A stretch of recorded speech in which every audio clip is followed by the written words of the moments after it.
Today, we are going to explain a story of an Italian neorealist film that was made in 1952. Even today, it has a rating of 8.2 on IMDb. All the actors in this film were non-professionals. The director used ordinary people to make this film.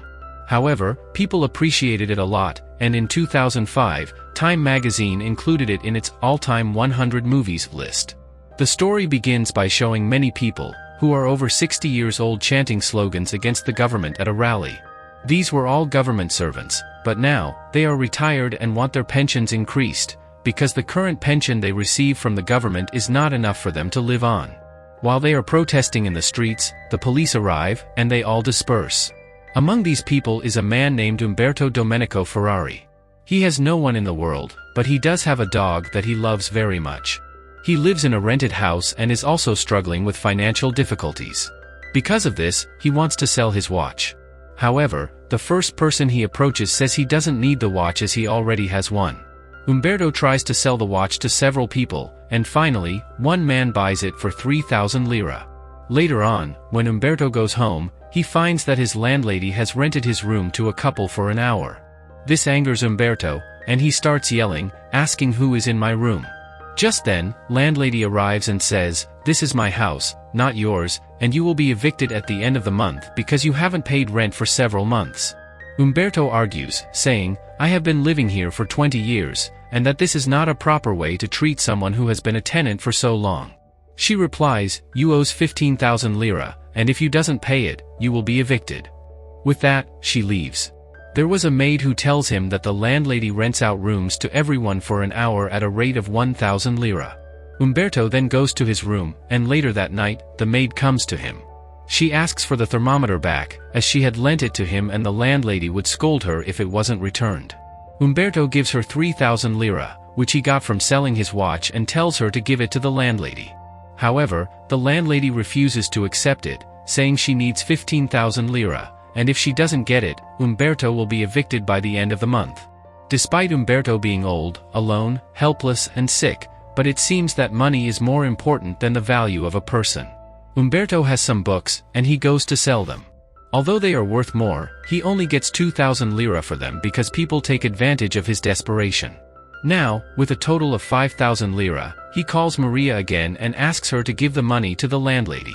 When Maria takes the money to her, the landlady refuses again, insisting that she needs the full 15,000 lira. Maria then returns the money to Umberto. Umberto's health is gradually deteriorating, and he sees on the thermometer that he has a high fever. Realizing that his condition is getting worse, he calls two men from the hospital to come and take him there. Umberto wants to leave, but he also has his dog with him, which name was Flike. He tells one of the men from the hospital to distract Flike with a ball, because if Flike realizes that Umberto is leaving, Flike won't let him go. The man then starts playing with Flike using the ball. Before leaving, Umberto asks Maria to take care of his dog, saying, "I will come back to get him." After that, the two men take Umberto to the hospital. At the hospital, Umberto is diagnosed with tonsillitis. After staying there for a few days, he starts to feel better. The doctor informs him that he can leave the next day.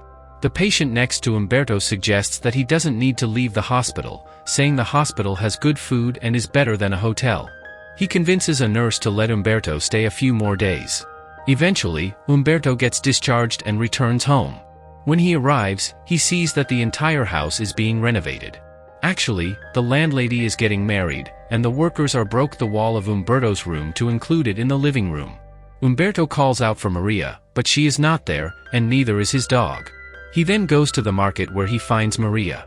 He finds Maria in the market and asks her about his dog. Maria tells him, "I don't know where your dog is." She explains, "One day, Flike ran away from home." Umberto reminds her, saying, "I had asked you to keep an eye on Flike."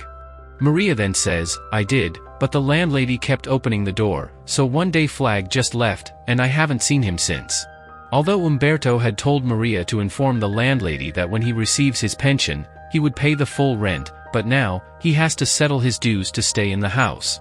However, now his priority is finding his dog because besides Flike, he has no one in this world.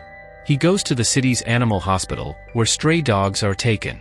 There, he searches desperately, but he can't find his dog anywhere. Feeling completely hopeless, he notices another van arrived, which was carrying dogs. Among them was his dog. Umberto becomes overjoyed upon seeing Flike and embraces him, because the love he couldn't find from humans, but he found in his dog. Afterwards, Umberto goes to the lady's house once again, where he used to live. He tells her that she can't throw him out like this. She insists that since he hasn't repaid his debt, he has to leave. Umberto threatens legal action, saying he'll fight her in court, but to do so, he needs to repay at least half of what he owes, which is 7,500 lira. So, he meets a friend and asks to borrow 2,000 lira, but his friend refuses and walks away. At that moment, Umberto sees a man begging on the street and considers doing the same. Although he's a proud man, circumstances have brought him to this point. With great difficulty, he extends his hand to beg, but when someone offers him alms, he hesitates and flipped his hand, as he's lived his whole life with dignity and doesn't want to do anything that would degrade him in his own eyes. Umberto finds himself in a situation where he must do something, as the pension he receives from the government isn't enough to feed his dog. Therefore, he tells his dog to grab his hat with its teeth. And his faithful dog grabs the hat in his mouth and stands there, while Umberto hides beside a wall. And Umberto does this so that people can put money in his hat. Just then, Umberto sees an acquaintance approaching. He quickly runs to Flike and says, "You play all day." The man also says, "I was wondering the same thing, what is Flike doing here?" Umberto takes his hat back from Flike and walks a few steps with the man. The man asks Umberto, "What are you doing these days?" Umberto replies, "I get a pension." Though Umberto is broken inside, he doesn't show it. After this, Umberto goes back home.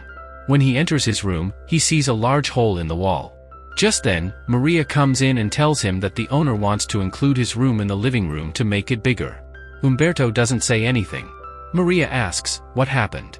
Umberto replies, "I'm just tired." In reality, Umberto is mentally and emotionally exhausted from life. After Maria leaves, Umberto goes to the window and looks out at the street. Actually, he wants to commit suicide. However, when he sees his dog, he feels that he should first find a safe home for Flike, so the dog can live comfortably. He then packs his backpack and starts to leave with Flike. Just then, Maria returns and asks, "Are you leaving already?" Umberto replies, "Yes, I found another place." Maria asks, "Is it nearby?" Umberto says, "Yes, it's very close." In reality, Umberto plans to end his life. He tells Maria that she should also go back home. Maria says, "I can't do that, I'm pregnant." And the owner doesn't know about this. Maria fears that if the owner finds out, she will be fired, and if she goes home, her father will beat her severely. Moreover, Maria doesn't know who the father of her child is, because she has been involved with 2 men. Just as Umberto's life is filled with complications, so is Maria's. Despite being very young, her life is also falling apart, though she might not fully realize it yet. Umberto then takes Flike to a couple who already have 20 dogs. They take care of the dogs and charge 100 lira per day. Umberto tells them that he wants to leave his dog with them and says, "I have 6,000 lira and a suitcase with good items that might be useful to you." They ask, "When will you come back?" Umberto replies, "I don't know." In reality, he never plans to come back because he intends to end his life. Umberto asks, "What do you do with the dogs if no one comes back for them?" The couple replies, "We train them and then release them onto the streets, they get used to it." Umberto responds, "No, they don't get used to it." He can't leave Flike like that, he doesn't want his dog to suffer and wander the streets. So, he takes Flike and leaves from there, unable to abandon his beloved dog to such a fate. Afterwards, as he sits in a park, a little girl approaches and takes a liking to Flike. Umberto tells her that she can keep him, which makes the girl very happy. However, her nanny intervenes, saying, "We can't take him, her mom will never accept it." They leave without taking the dog. This moment highlights the deep bond between Umberto and his dog.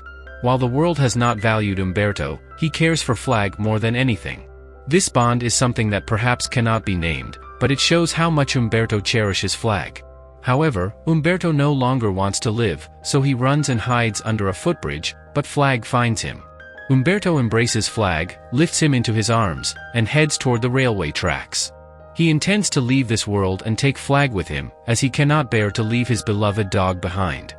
As a train approaches, Flike starts to panic and cries loudly. Seeing Flike's fear makes Umberto waver in his decision. He steps off the railway track, and Flike runs away to hide behind a tree. Flike, who had been Umberto's constant companion, but now leaves him in this critical moment. Umberto also realizes that what he was about to do was wrong. Flike, trembling with fear, hides behind the tree. Umberto calls out to him, but Flike doesn't come.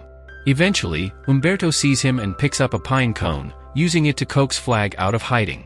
Gradually, Flike comes out, and Umberto starts playing with him, throwing the pine cone for him to fetch. Once again, Umberto and Flike are together, finding solace in each other's company. Although Umberto and Flike still have no home and no money, they have accepted their hardships and their lives as they are. And the film story comes to ends here. The movie highlights that while no one seems to care about an old man's life, that same man cares deeply for his dog, even more than for himself. The love and trust he receives from his dog are unmatched by anything he gets from the world. Umberto served his country for 30 years as a civil servant, yet the government did not care enough to provide him with a sufficient pension to cover his living expenses. This entire story takes place in the aftermath of World War II, a time when countries around the world were trying to rebuild and return to normalcy.